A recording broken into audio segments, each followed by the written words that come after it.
A very good morning all of you students. तो जो APO exam में आने वाला एक्ट है एक्साइज एक्ट 1950, उसका चैप्टर 1 हमारे सिलेबस में है जो कि प्री में आने वाला है। उसके अलावा चैप्टर 9 है जो ऑफेंसेस एंड पेनल्टी की बात करता है, अपराध और शास्ति, जो सेक्शन 54 से लेके 70 तक है। तो सबसे जो डिफ़िकल्ट टास्क है इसको याद करना है, इसके पनिशमेंट को याद करना है। तो उस चीज़ को ईज़ी बनाने के लिए ये वीडियो आपके लिए है। सेक्शन 54 से लेके सेक्शन 70 तक के जो हेडिंग है, मार्जिनल नोट हैं, उनको याद करना पहला काम है। उसके बाद हम करेंगे पनिशमेंट की तरफ। तो चलिए, 54 किसकी बात करता है? Penalty for unlawful import, export, transport, manufacture, possession की बात करता है। यानी विधि विरुद्ध कोई भी व्यक्ति अगर एक्साइजेबल आर्टिकल, आबकारी योग्य वस्तु हैं, उनका आयात करता है, निर्यात करता है, परिवहन करता है, विनिर्माण, कब्जे आदि में रखता है, तो उसके लिए शास्ति है। मोस्ट इंपॉर्टेंट सेक्शन है।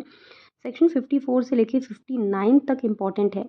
उसके अलावा जो आपका सेक्शन 60 से लेके 70 तक का प्रोविज़न है, वो बहुत ही कॉमन है और ईज़ी है। आपने कई सारे ऐसे एक्ट होंगे जिनमें वो प्रोविज़न सेम टू सेम पढ़े होंगे, तो वो जो है वो कंपैरेटिवली ईज़ी है।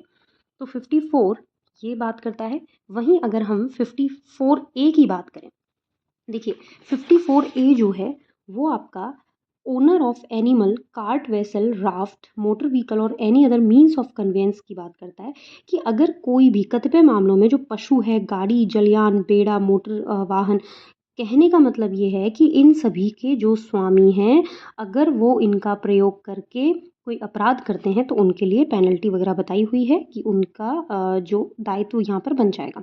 तो 54 ए आपको याद रखना है। 54 ए एनिमल से आप याद रखेंगे, यानी 54 में तो हमने अनलॉफुल इम्पोर्ट एक्सपोर्ट की बात की, 54 ए से एनिमल याद रखना है।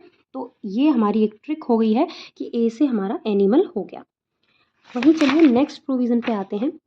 54 बी बात करता है एडल्ट्रेशन की। एडल्ट्रेशन क्या होता है? किसी भी चीज़ का अपमिश्रण, यानी कि हम कोई भी ऐसी चीज़ इंटॉक्सिकेटिंग लिकर और ड्रग्स के साथ मिला देते हैं, कोई शराब या फिर जो औषधि है उसके साथ कोई ऐसा पदार्थ मिला देते हैं, तो उससे क्या हो जाए, किसी व्यक्ति की मृत्यु हो जाए, ग्रीवियस हर्ट यानी कोई डिसेबिलिटी वगैरह, और घोर उपहति हो जाए, तो उसके लिए पनिशमेंट हमारा 54 बी में दिया हुआ है। तो यहाँ आपको बी से बूंद से याद रखना है कि हम बूंद मिला करके किसी चीज़ को ऐड कर देते हैं, तो एडल्ट्रेशन। ठीक है, 54 ए में एनिमल हो गया, 54 बी में एडल्ट्रेशन हो गया। अब बारी आती है 54 सी की। 54 सी कॉम्पनसेशन की बात करता है। ऑर्डर टू पे कॉम्पनसेशन, कितना कॉम्पनसेशन दिया जाएगा जो पीड़ित व्यक्ति है, उसकी मृत्यु अगर हो गई है तो उसके एलआर वगैरह को दिया जाएगा। तो यहाँ सी से कॉम्पनसेशन। ठीक है, तो ये कुछ टर्म मैं आपको कनेक्ट करवा रही हूँ, इसी से आपको याद रखना है। वहीं डी जो आता है, डी को कैसे याद रखेंगे? सी है यानी क्रिमिनल कॉन्स्पिरेसी है, तो जिसे हम कहते हैं आपराधिक षड्यंत्र, तो सी को आपको डी से याद रखना है। वहीं 55 जो बात करता है सेलिंग की। अगर आप अनलॉफुली किसी भी ऐसे पर्सन को कोई वस्तु बेचते हो जो 18 वर्ष से कम का है, या फिर किसी बच्चे को, महिला को बेचते हो, तो यहाँ पेनल्टी दी हुई है। तो इसको हम कैसे कनेक्ट करेंगे? 5 है, और अगर आप देखें जो 5 है वो हमारा एस जैसा है। ठीक है, तो एस जैसा है, वहाँ हम उसे सेलिंग से याद रखेंगे, यानी बेचा जा रहा है, विक्रय किया जा रहा है। चलिए 55 हमारा कंप्लीट हुआ। अब हम बात करें 56 की। तो 56 penalty for rendering denatured spirit fit for human consumption. आपने अगर पहला वीडियो देखा हो एलन जुडिशरी के चैनल पे मेरा, तो दीक्षा सिंह के नाम से है वो, विकृतीकृत स्पिरिट को मानव उपभोग के योग्य बनाने के लिए शास्ति। हमने क्या पढ़ा था विकृतीकृत में? कि कोई भी चीज़ जो खराब है वो होती है हमारी डी नेचर। अब डी नेचर्ड स्पिरिट को आप सही बना रहे हो, उसको फिट कर रहे हो ताकि उसको बेचा जा सके और ह्यूमन उसे कंज्यूम कर सके। तो 56 6 से आपको स्पिरिट याद रखना है, और स्पिरिट के साथ ही डी नेचर्ड वर्ड आप अपने आप कनेक्ट करेंगे, तो यहाँ 6 से स्पिरिट हो जाएगा। वहीं बढ़ते हैं नेक्स्ट प्रोविज़न की तरफ, जो है हमारा 57। 57 पेनल्टी की बात करता है। Penalty for possession of excisable article unlawfully imported. ठीक है, तो 57 मतलब साथ में कब्जा। देखिए मैंने यहाँ पर लिखा हुआ है, आपको ध्यान रखना है, साथ में कब्जा। तो साथ हो गया हमारा, और कब्जे की बात कर रहा है, किसके कब्जे की? कोई विधि विरुद्ध जो आयातित किसी आबकारी योग्य वस्तु को कब्जे में रखने के लिए शास्ति। हमने, अगर आपको याद हो, 54 जो पहला सेक्शन था उसमें हमने देखा था कि कोई भी ऐसी एक्साइजेबल आर्टिकल है उसको आप अनलॉफुली मैन्युफैक्चर करते हो या फिर एक्सपोर्ट करते हो, इंपोर्ट करते हो, इस तरीके के प्रोविज़न हमने देखे थे। तो उसको अगर आप अपने पोजेशन में रखते हो, साथ में रखते हो, तो साथ में कब्जा, मतलब साथ में एक साथ कब्जा कर रहे हैं, इस तरीके से आप इसको कनेक्ट कर पाएंगे। वहीं 58 पे आते हैं। 58 बात करता है penalty for certain acts by licensee और हिज सर्वेंट। यानी कि ये क्या कहता है, पेनल्टी फॉर सर्टेन एक्ट्स। तो सबसे पहले हम इसे जो 8 की हम बात करें तो 8 से, देखिए मैंने यहाँ पर जो ट्रिक है वो लिखी हुई है।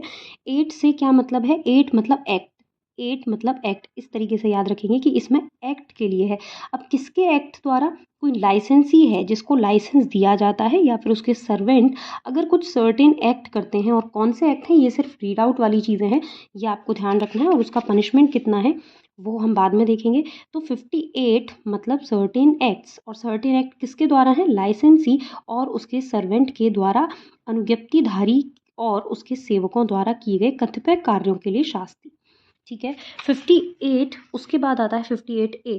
अब देखिए आपको याद होगा 58A जो एडल्ट्रेशन की बात कर रहा है, penalty for adulteration etcetera by licensed vendor और मैन्युफैक्चरर।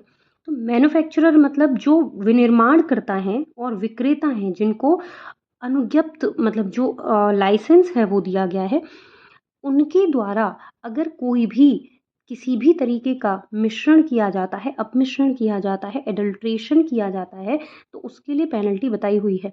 अब आपको याद आ रहा होगा बूंद से मैंने कनेक्ट कराया था, 54B में हमारा एडल्ट्रेशन था, तो मैंने आपको बोला था बूंद मतलब बी से बूंद ऐड कर दिया, तो यहाँ पर उसी से रिलेटेड वर्ड है, लेकिन यहाँ 58 के ए में आ जाएगा।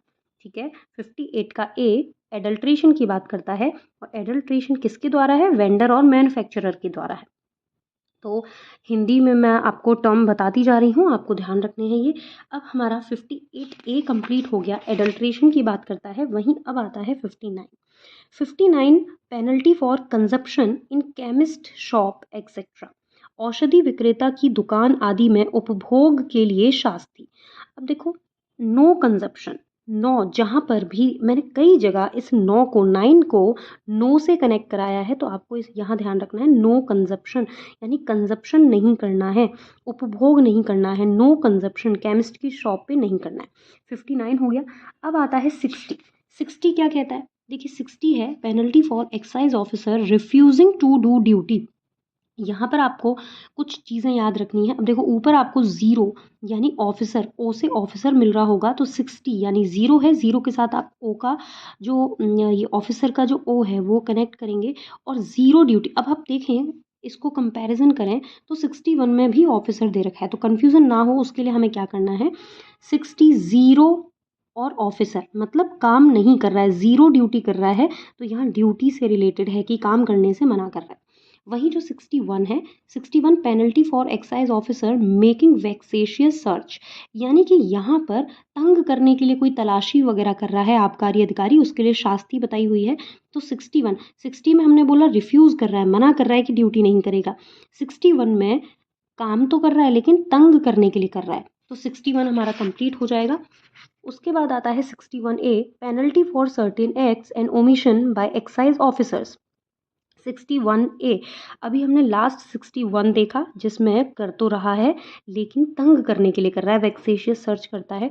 61A penalty for certain acts and omission, तो पहले तो काम कर रहा है लेकिन तंग करने के लिए कर रहा है, और उसी का ही 61A वाला पार्ट ओमिशन, आपको ध्यान रखना है कि पहले वाले में काम कर रहा है लेकिन तंग करने के लिए कर रहा है, यहाँ पर ओमिशन करता है, लोप करता है। 61A कंप्लीट हो गया। 62, अब देखिए क्रॉस लगा हुआ है यहाँ पे, क्रॉस आपको दिख रहा होगा। 62 दो लाइन से मिलके बना क्रॉस, जो हम क्रॉस करते हैं वो हमारा 2 लाइन से मिलके बनता है, तो ये हमने कर दिया क्रॉस। और क्रॉस के साथ ही क्या याद रखेंगे, 2 नंबर है, और किस चीज़ के लिए है ये 62, जहाँ पर कोई अपराध ऐसा है जिसके लिए कोई पेनल्टी बताई गई नहीं है इस अधिनियम में, तो उसके लिए प्रावधान क्या होगा, तो ये हमारा पनिशमेंट दिया हुआ है 62 में। अब वहीं 62 जहाँ हमने ये क्रॉस किया है उसी के साथ ही इसका नेक्स्ट पार्ट आता है 62A, जो ऑफेंसेस बाय कंपनी की बात करता है। तो अगर आप इसको याद नहीं रख पाएंगे, अगर आप इसको भूल जाएं, आपको लगता है कि ये नहीं याद होगा, 62 जहाँ पर हमने 2 क्रॉस लाइन से याद किया था, वहीं आपको 62A को कैसे याद रखना है कि जो क से कंपनी है, देखिए आपके सामने 62A यहाँ पर लिखा हुआ है, ये 62A है, 62 क से कंपनी। और अगर आपको याद हो, अगर आपने एनआई एक्ट पढ़ा है, तो एनआई एक्ट का सेक्शन 141 बिल्कुल सेम है। वहीं indecent representation of women act का सेक्शन 7 बिल्कुल सेम है। ठीक है, तो इसको तो अगर आप पढ़ेंगे भी नहीं तो भी काम चल जाएगा, क्योंकि मैंने आपको पहले भी बोला था कि 60 से लेकर के जो 70 तक के सेक्शन हैं वो बहुत ईजी हैं और कॉमन मिलेंगे, जो आपने ऑलरेडी पढ़ रखे हैं। इसके बाद 63, penalty for fraud bye licensed manufacturer और वेंडर और हिज सर्वेंट, अनुज्ञप्त विनिर्माता या विक्रेता या उसके सेवक द्वारा किए गए कपट के लिए शास्ति। तो कपट 3 अक्षर से बना है, 63 में याद रखेंगे कपट। ठीक है, बिल्कुल ईजी है, आपको सबसे पहले हेडिंग याद रखनी है, उसके बाद ही आप पनिशमेंट याद रख सकते हैं, वरना नहीं हो पाएगा। ठीक है, अब आता है हमारा 64। 64 क्या कहता है? Manufacture, sale, possession by one person on account of another. यहाँ पर कोई व्यक्ति किसी अन्य व्यक्ति के निमित्त कार्य करता है, यानी किसी दूसरे के लिए क्या करता है? मैन्युफैक्चर करता है, विक्रय करता है, तो क्या माना जाएगा कि ये जो जिसके लिए काम कर रहा है वो पर्सन कर रहा है। तो यहाँ 64 अगर आपको याद होगा, मैंने डेफिनेशन का जो हमारा पार्ट 1 था प्रिलिमिनरी, जो मैंने चैनल पे अपलोड किया है रिसेंटली, तो 64 जब हम डेफिनेशन का, जो डेफिनेशन हमारी सेक्शन 3 में दी हुई है, 3 का 4 पॉइंट आपने अगर देखा हो उस वीडियो का, तो इस 4 से मैंने कनेक्ट कराया था कि 4 किस जैसा लगता है? ए जैसा लगता है, यानी कि अगर इस 4 के इधर मैं लाइन निकाल दूं तो ये ए जैसा बन जाएगा। तो 64A से, तो यहाँ पर on account of another, on account of another 64। ठीक है, ये हो जाएगा। 65 5 में प्रयत्न है, 5 में प्रयत्न है, तो प से प्रयत्न। ठीक है, तो 65 हमारे प्रयत्न की बात करता है, ये हमारा कंप्लीट हुआ। उसके बाद 66, enhanced punishment after previous conviction, पूर्व दोष सिद्धि के पश्चात वर्धित दंड। तो 66 है, मतलब हम दंड बढ़ा रहे हैं, लेकिन किस आधार पे? कि कोई अपराध इसने पहले किया है, प्रीवियस कन्विक्शन हुई है, पूर्व दोष सिद्धि हुई है। तो 66 मतलब जो अपराध पहले किया है, एक अपराध कर दिया और फिर दोबारा अपराध कर दिया, सेम से याद रखेंगे, तो उसके लिए इन्हांस्ड पनिशमेंट 66 आपका कंप्लीट हो गया। फिर नेक्स्ट आता है, अब देखो पनिशमेंट कर दिया है, प्रीवियस कन्विक्शन था और अब दोबारा पनिशमेंट किया, कोई ऑफेंस किया है, तो उसका उससे रिलेटेड जो बॉन्ड या सिक्योरिटी की अगर हम बात करें, वो 66A में आ जाएगा। तो आपको इसमें 66A के साथ सिक्योरिटी याद रखनी है। कुछ सेक्शन यहाँ पर बाद में जोड़े गए हैं, तो आप इस चीज़ को अच्छे से ध्यान रखेंगे। फिर आता है हमारा सेक्शन 67, तो cognizance of offence and credit, तो साथ में संज्ञान और जुर्माना, साथ में संज्ञान और जुर्माना। अब माइंड में आ रहा होगा कि पहले भी हमने 57 वाला पॉइंट आया था, उसमें साथ में कब्जा याद रखा था। तो यहाँ आप ध्यान रखें, अब ये लास्ट के जो प्रोविज़न चल रहे हैं, ये पनिशमेंट वगैरह की बात करेंगे, कॉग्निजेंस की बात करेंगे। पहले वाले में तो आप अपराध कर रहे थे, यहाँ पर उसका संज्ञान लिया जा रहा है। तो 57 में पोजेशन था, कब्जा था, और 67 में आ जाएगा कॉग्निजेंस, यानी उसका संज्ञान, और उसके लिए कोई जुर्माना वगैरह जो भी है, पनिशमेंट है, वो हमारा 67 में आ जाएगा। 68 पे आते हैं। 68 क्या कहता है? 68 presumption as to commission of offences in certain cases की बात करता है, कतिपय मामलों में अपराधों के कृत होने की उपधारणा। तो प्रिजम्पशन 68 में है। अब आप देखेंगे उपधारणा, अगर आप इसको बहुत बच्चों जैसी चीज़ के साथ कनेक्ट कर सकते हैं। देखिए, हमें पढ़ाई से मतलब होता है, अगर हम किसी भी चीज़ को ईजिली याद रख पा रहे हैं किसी भी कनेक्शन के थ्रू, तो बिल्कुल हमें करना चाहिए। तो 8 अगर आप देखोगे तो 0 से बना है, ठीक है, नीचे 0 और उसने ऊपर कुछ धारण किया है, मतलब एक और 0 धारण किया है, तो उपधारणा 68 में है। ठीक है, तो उपधारणा हो गया, कतिपय अपराधों के बारे में कुछ उपधारणा की जाएगी, वो हमारा 68 में है।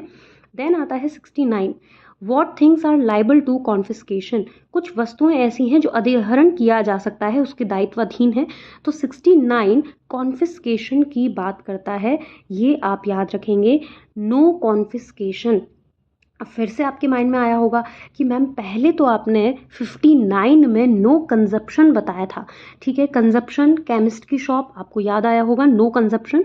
तो यहाँ पर तो पहले हम अपराध कर रहे थे, यहाँ पर जब्ती की जा रही है यानी कॉन्फिस्केट किया जा रहा है, वो हमारा 69 में आ जाएगा। बहुत ही ईजी है, आपको बस चीज़ों को कनेक्ट करना है और सारे के सारे सेक्शन हेडिंग्स आपको याद हो जाएंगी, ठीक है। तो 69 यानी सेकेंड लास्ट सेक्शन है और आप इसको वैसे भी नहीं याद कर पाए तो आपको क्या करना है, देखिए लास्ट सेक्शन है आपका सेक्शन 70 किसकी बात करता है, कंपाउंड की बात करता है। कंपाउंड आपने सीआरपीसी में भी पढ़ा होगा। तो अपराधों के शमन करने की आबकारी अधिकारी जो है उनकी शक्ति बता रखी है, तो सी आप याद रखेंगे, यानी 69 में सी है और फिर लास्ट में जितने भी अपराध हुए हैं क्या शमनीय है कि नहीं है, कौन से अपराध हैं कौन से नहीं है, किस अधिकारी के द्वारा किया जाएगा। तो जितने भी प्रावधान हैं वो हमारे लास्ट में दिए हुए हैं कंपाउंड से रिलेटेड, यानी 70 हो गया।